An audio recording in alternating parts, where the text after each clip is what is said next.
Aaron. It is a wet day in Roswell. The city got more rain in the last 24 hours than it has in almost 70 years. KOAT Action 7 News reporter Mike Springer is live with a look at the flooding damage there. Mike.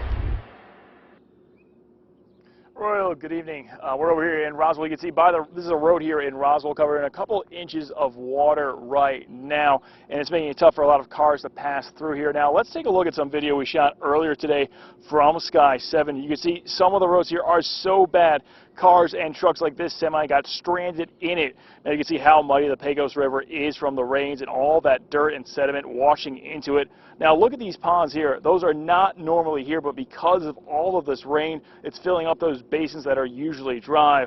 Now let's take a look at this cemetery inside of Roswell. This is the South Park Cemetery there. You can see water is coming up onto some of those tombstones because of the heavy rains and flooding that we are seeing here again in Roswell. Then there are the homes. This is someone's backyard. It's just a puddle of